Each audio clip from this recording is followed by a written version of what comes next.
Halacha Yomi. If we're on the page 164, Halacha 64. If the four species are stolen, they are invalid on the first day of Sukkot. Therefore, one should not take minim that belong to someone else without permission. However, on the rest of the days of the Sukkot, one may use borrowed minim. So the first day, you gotta take it, borrow it on condition, not borrow, you have to acquire it on condition, and then that it's yours, and then you can give it back, right? But the person cannot just borrow. You have to actually acquire it.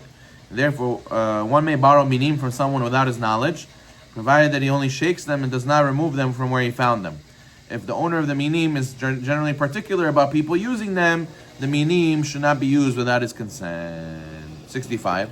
Preferably, one should pay for his four species before the Chag.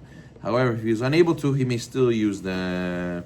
Let's say a guy you paid with a post-dated check, or a guy paid with, technically credit card, right? All these situations, he didn't really own it because he didn't pay for it fully. He still owes somebody. It's still kasher. 66. A cracked etrog, an etrog with a missing part, or minim that were stolen or borrowed may not be used on the first day of Sukkot. They may be used the rest of the days with a beracha.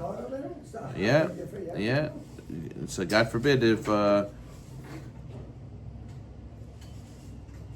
you okay? What happened over there?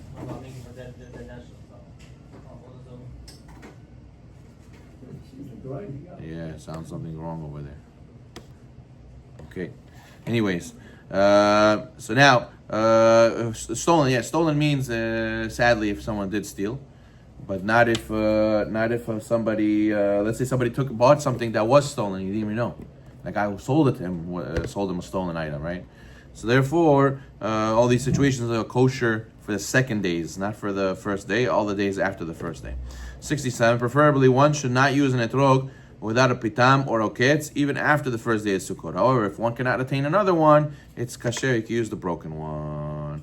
68. A ben chutz la'aretz, person who lives outside Israel, should not say a bracha in Yom Tov Sheni on minim that would be disqualified for the first day of Yom Tov. So let's say the second day of Yom Tov, it's really, we keep it for the sake of, because maybe it's the first day of Yom Tov, right? Excuse me. So what happens? It's just like on the first day of Yom Tov, you should not use a cracked etrog or a missing piece of the etrog, right? It's missing a piece. So to the second day of Yom Tov, you should not. But all the days of Chol HaMoed, then it's kasher. Then you could technically use it. Okay, 69. According to some opinions, if one is shaking his species by the old city of Yerushalayim, and particularly by the Kotel Ma'aravi, one's minim should be undisputedly kosher on the first day of Sukkot and on the rest of the days.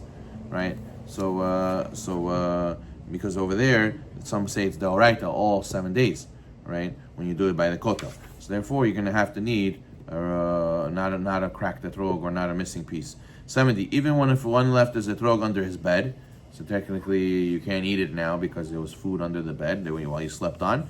It's still you could use it for the mitzvah. If possible, use a different one.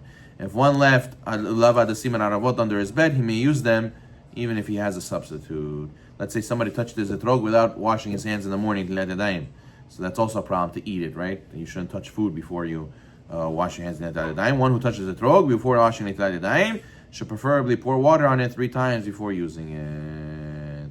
Okay. If one has only disqualified minim, the only 4 species you have is not kosher ones, you should shake them without a bracha. The minimum length of hadas and arava is 3 tfachim, which is 20 centimeters, and preferably you should use 24 centimeters. 74, the minimum length of lulav is 4 tfachim long, at least 27 centimeters, but preferably 30 centimeters. There's no maximum for the lulav and adasim and aravot. However, the spine of the lulav should always be a tefach higher, 8 centimeters higher than the hadasim and the aravot. Okay, good. Setting up the minim. It's a mitzvah, 76. It's a mitzvah for every person to take the arba minim and shake them throughout the sukkot. One does not fulfill his obligation if someone else shakes your minim for you. Right? 77. To fulfill the mitzvah of arba minim, you need lulav and etrog, 2 aravot, and 3 hadasim. 78. If one only used 2 hadasim instead of 3, or 1 arava instead of 2, he has to shake the minim again with the proper amount of hadasim and aravot without a baracha. one should use a double knot when binding hadasim and aravot to the lulav. According to Shulchan Aruch, it's only a kesher if it has double knot. The Ashkenazim, they have this holder that they put it in, or they have these rings, right? These kids, they know how to make this lulav rings. Those should not be used.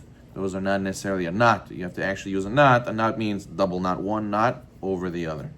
And you should use, we're going to use at least 3 of them.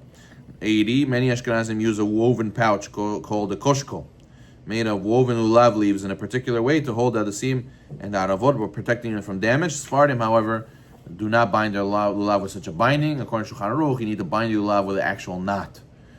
81, some people have the custom to tie lulav, hadasim, and aravot with 3 different knots. Some have the custom, according to Kabbalah, 18 knots, corresponding to 18 vertebrae. In any case, the hadasim and aravot should be tied to lulav using lulav leaf. I know some people, they like to make they take ribbon and wrap the whole lulav to make it like beautiful. But in any case, preferably it says over here that that you should preferably use a lulav leaf. Preferably you should use lulav leaf. Okay, you could even take off from the lulav itself. Okay, there are different customs where to put the hadasim aravot. Some have custom to put all 3 hadasim on the right and all the aravot on the other side. Some have a custom to do 1 hadas here, 1 hadas here, and 1 hadas in the middle, and then 1 arava here, 1 arava there, and that's what we do. When tying the minim, hadasim should be a little bit higher than the aravot, and the spine of the lulav should be tefach higher than the rest. The hadasim and aravot should be tied to a spot where the lulav will be, where one will be able to grasp all the minim at once, and not too high up on the lulav. Some people who have the hadasim and aravot too high up, so they hold the lulav just from the bottom, only lulav, and the hadasim and aravot are here. You have to tie it in a way where you're going to be holding all of them together in the left hand and the etrog on the other hand. This happens every year. If one forgot to tie his minim before Yom Tov, or his minim became untied accidentally on Yom Tov, he may not retie his minim on Yom Tov. Instead, he should make a bow and not a knot in order to keep his minim together. However, if one made a double knot on Yom Tov, which you're not allowed to do, but you did it anyways, you're allowed to use the lulav like that. If you don't have any lulav leaf to make a bow, you can even rip off from the lulav on Yom Tov. You can rip off a leaf from the lulav on Yom Tov, open it up, make a bow, not a knot. Make a bow to tie to keep it together. But ideally, you should do all this before Yom Tov. What happens every time? People say, "Oh, I'll do it." Then Erev Chag comes, "Oh, I don't have time to do it. Okay, I'll do it tomorrow." And they come to me right before we go outside to the sukkah. Rabbi, can you build my lulav for me now? I said, we're going to go Hallel now. Where are you going to go and build it for you now? So therefore, a person has to try to do it before. One may tie his minim at night, and one does not have to specifically tie it during the day. Preferably, minim should be bound by together, not bound together by a woman or a non-Jew.